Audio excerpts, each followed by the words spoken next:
Assalamualaikum warahmatullahi wabarakatuh. Perkenalkan, kami dari kelompok 2 ingin mempresentasikan hasil kerja kelompok kami.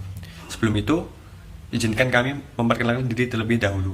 Nama saya Ibrahim Yahya, NIM saya 811422657. Nama saya Estri Banjaransari dengan NIM 811422658. Halo, nama saya Rafli Hakim dengan NIM 811422656. Nama saya Yosua Azriel dengan NIM 811422660.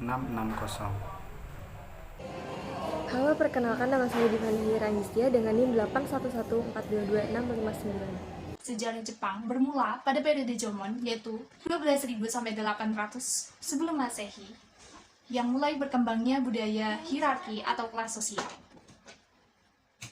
Pada saat itu, negeri Jepang dikenal dengan sebutan Wa, dengan pemimpin wanita tersohornya yaitu Himiko. Selanjutnya pada tahun 568, yang ditandai dengan awal periode Asuka, dengan pengenalan Buddhisme ke Jepang, dengan tokohnya yaitu Pangeran Sotoku, yang pernah berujar, dari kedaulatan negeri matahari terbit menuju ke kedaulatan negeri matahari terbenam, sehingga Jepang dikenal dengan negeri matahari terbit atau Nihon. Kemudian peristiwa isi yaitu penghancuran klan setelah kematian Pangeran Sotoku. Kemudian pemimpin barunya yaitu Pangeran Kotoku menetapkan aturan-aturan dan doktrin-doktrin yang dikenal dengan reformasi Taika. Kita berlanjut ke periode Nara yang ditandai dengan Imperial Court dalam upayanya untuk membentuk politik Jepang. Mulai dikenal sebuah set hukum yang dikenal dengan sistem Retsuryo, yaitu adanya hukum pidana, pembentukan peringkat di pengadilan, dan lain-lain. Kemudian masyarakatnya itu sangat dipengaruhi oleh dinasti Tang yang memiliki hubungan diplomatik dengan Cina. Kemudian pada saat itu, agama Buddha mulai berkembang dan ditandai dengan adanya candi-candi. Kemudian periode Henan, yaitu pada tahun 1185, yang merupakan puncak dari Imperial Court, di mana seni dan sastranya itu berkembang.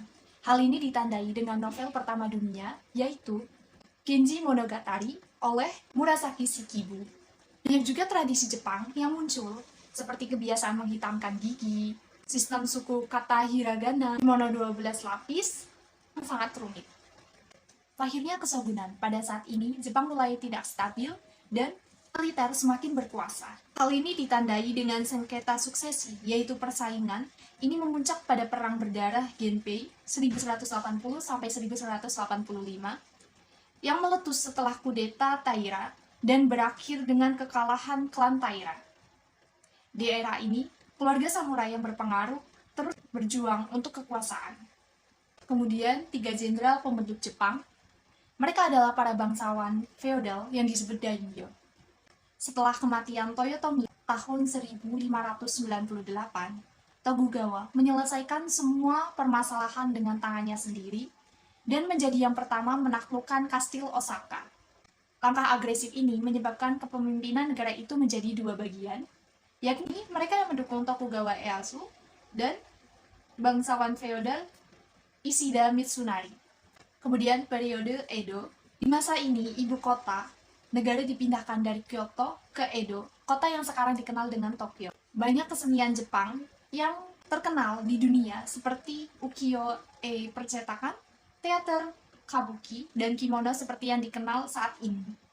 Selanjutnya yaitu era Kurofune, tahun 1853, menandai awal dari akhir era Edo yang bebas konflik. Saat itu muncul asap hitam yang membuat takut para rakyatnya, sehingga Commodore Perry membawa surat dari Presiden Millard Fillmore, Presiden ke-13 AS, yang menuntut akhir kebijakan isolasi dan larangan perdagangan dan luar negeri, serta perjanjian perdagangan, sehingga mau tak mau, Kaisar pada saat itu pun menurutinya. Selanjutnya kita ke restorasi Meiji.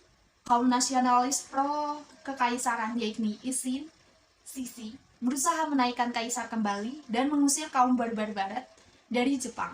Mereka melawan pasukan kesogunan yang setia pada pemerintahan militer yang dipimpin oleh shogun, yang disebut restorasi Meiji. Hal ini mengembalikan kaisar sebagai satu-satunya penguasa Jepang dan menghapuskan pemerintahan militer kesogunan untuk terakhir kalinya. Jepang adalah negara kepulauan di Asia Timur. Kepulauan Jepang terdiri dari pulau-pulau stratovolcano. 4 pulau utama dari utara ke selatan adalah Hokkaido, Honshu, Shikoku, dan Kyushu. Jepang berada 36 derajat sebelah utara Khatulistiwa dan 138 derajat sebelah timur meridian utama. Jepang berada di utara timur Laut Cina dan Taiwan, dipisahkan oleh Laut Cina Timur. Sebelah timur Korea dipisahkan oleh Laut Jepang, dan sebelah selatan Rusia Timur Jauh. Selain 4 pulau utama, terdapat 3.000 pulau-pulau berukuran kecil, termasuk Okinawa, serta pulau-pulau kecil yang berpenghuni atau tidak berpenghuni. Pada tahun 2006, total luas wilayah Jepang adalah 377.923,1 km persegi. Di antaranya 374.834 km persegi adalah daratan dan 3.091 km persegi perairan. Sekitar 73% wilayah Jepang adalah daerah pegunungan. Total luas wilayah Jepang kira-kira 85% luas Pulau Sumatera, namun lebih besar dari luas wilayah Jerman, Malaysia, Selandia Baru, dan Britania Raya. Demografi penduduk Jepang berjumlah stabil sekitar 30 juta orang sepanjang abad ke-18 hingga paruh pertama abad ke-19. Populasi Jepang meningkat setelah restorasi Meiji pada tahun 1868. Pada 1926, penduduk Jepang mencapai 60 juta orang dan melampaui angka 100 juta pada tahun 1967. Namun, sejak tahun 1960-an hingga 1970-an, laju pertumbuhan penduduk melambat menjadi rata-rata 1% dan turun drastis sejak 1980-an. Populasi Jepang mencapai puncaknya pada Desember 2004 sejumlah 127.840.000 orang. Populasi mengalami penurunan untuk pertama kalinya sejak Perang Dunia Kedua menjadi 127.770.000 orang menurut sensus penduduk pada 2005. Sistem pemerintahan negara Jepang adalah sistem pemerintahan parlementer, di mana kaisar merupakan kepala negara yang ditetapkan sebagai simbol negara, sedangkan Perdana Menteri merupakan kepala pemerintahan yang berperan untuk pengarah sekaligus pengendali pemerintah. Di samping itu, Jepang juga menerapkan trias politika, di antaranya yang pertama fungsi legislatif, merupakan parlemen atau diet yang terdiri dari majelis rendah dengan 480 kursi dan majelis tinggi dengan 242 kursi. Yang kedua, fungsi eksekutif, terdiri dari Perdana Menteri yang membentuk dan memimpin kabinet negara dengan bertanggung jawab terhadap parlemen. Yang ketiga, fungsi yudikatif. Kekuasaan yudikatif terletak di tangan Mahkamah Agung dan pengadilan-pengadilan yang lebih rendah, seperti pengadilan tinggi, pengadilan distrik, dan pengadilan sumir. Ini saya akan menjelaskan bentuk negara sebagai dasar pemerintahan dari Jepang. Bentuk negara sendiri dibagi menjadi dua, yaitu ada sosiologis dan secara yuridis. Jika secara sosiologis itu peninjauan tanpa melihat isinya, sedangkan jika dilihat secara yuridis itu melihat isi dan struktur. Bentuk negara monarki konstitusional adalah dasar dari pemerintahan Jepang. Bentuk negara monarki sendiri itulah bentuk negara yang dikepalai atau yang dipimpin oleh raja dan ratu. Nah, monarki sendiri ada dua jenisnya, yaitu adalah monarki absolut dan monarki konstitusional. Dan monarki konstitusional adalah salah satu bentuk negara yang diaplikasikan atau dipakai Jepang saat ini.